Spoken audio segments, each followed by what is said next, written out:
आमदार सतेज पाटील यांनी आज विविध विषयांवर पत्रकारांशी संवाद साधला।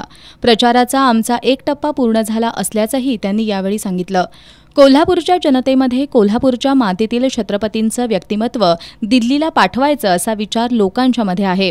त्यामुळे मोठ्या मताधिक्यानं शाहू महाराज छत्रपती निवडून येतील असा विश्वास आमदार सतेज पाटील यांनी यावेळी व्यक्त केला। या निवडणुकीत वैयक्तिक टीका बाजूनी होणं अपेक्षित नसताना समोरूनच महाराजांबद्दल चुकीचे मेसेज येऊ लागल्यानं याबाबत पोलीस अधीक्षकांकडे तक्रार करण्यात आली असल्याचं आमदार पाटील यांनी सांगितलं। जिल्हा पोलीस प्रमुखांना पत्र दिलेलं आहे की अशा पद्धतीचे चुकीचे मेसेजेस महाराजांच्या बाबतीतले चालू झालेले आहेत आणि ते आलेले आहेत आणि म्हणून आता सुरुवात तिकडनं झालेली आहे। सुरुवात इकडच्या खालच्या कार्यकर्त्यांनी केलेली आहे आणि आमची काही मान्यता नाही त्याला। असं काही घडत असेल तर त्याला काही मान्यता आमची नाही आहे, माझी 100% नाही।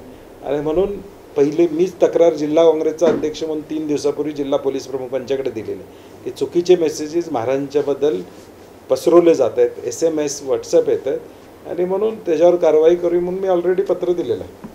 दरम्यान हातकणंगलेमधील उमेदवारीचा तिढा अद्याप सुटलेला नाही।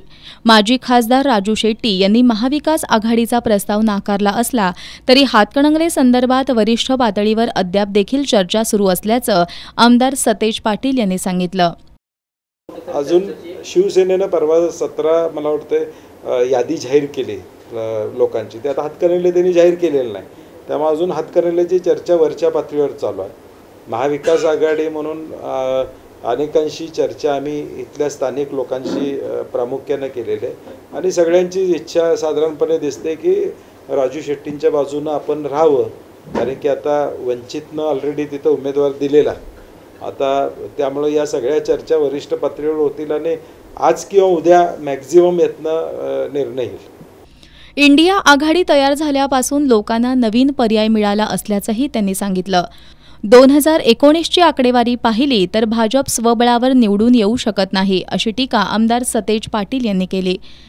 2019ची आकडेवारी आपण बघितल्यानंतर भाजप स्वबळावर येऊ शकत नाही। आता सगळ्यांना धरून एक आकडा गाठायचा असं ते सातत्यानं म्हणताय, परंतु तो आकडा त्यांना गाठता येणार नाही, कारण की इंडिया आघाडीचे एकाच एक उमेदवार हे बऱ्याच राज्यामध्ये किमान 250 ठिकाणी होतील अशी आत्ताची आकडेवारी आहे। आणि म्हणून इंडिया आघाडीची प्रचंड ताकद, लोकांच्यात उत्साह आणि कालचा मेळावा आपण बघितला असेल, सगळे एकत्रित आलेत, लोकांना कॉन्फिडन्स आला की भाजपला पर्याय होऊ शकतो, हा कॉन्फिडन्स देशामध्ये आज निर्माण झालेला आहे। निवडणुकीच्या टप्पे पाडल्यानंतर आता मोदी 10 सभा आहेत राज्यात घेणार आहेत, तिथूनच काय वाटते? नाही, मला वाटते महाराष्ट्राचा जनमत त्यांच्या बाजूनं नाही याची 100% खात्री झालेली आहे, कारण की अनेक राज्यामध्ये 1 टप्प्यात आणि फक्त महाराष्ट्रात 5 टप्प्यात। याचा अर्थ काय की प्रत्येक टप्प्यावर काही दुरुस्ती अजून महायुतीमध्ये कुरबुरी चालू आहेत। कोल्हापूरमध्ये दोन्ही ठिकाणी भाजपची भूमिका आपण बघितलेली आहे, अगदी जाहीरपणे भाजपनं त्यांचं म्हणणं मांडलेलं आहे। आता जे जाहीरपणे मांडलेलं आहे ते मतात उतरावं अशी आमची अपेक्षा आहे। काँग्रेसमध्ये काही राहिलेलं नाही या आमदार अशोक चव्हाण यांच्या टीकेचा समाचार घेताना आमदार सतेज पाटील यांनी महाराष्ट्रात काँग्रेस जिवंत असून ताकदीनं उभी आहे, तसंच महाराष्ट्रात काँग्रेसची ताकद काय आहे हे स्पष्टपणे दिसेल असा विश्वास व्यक्त केला।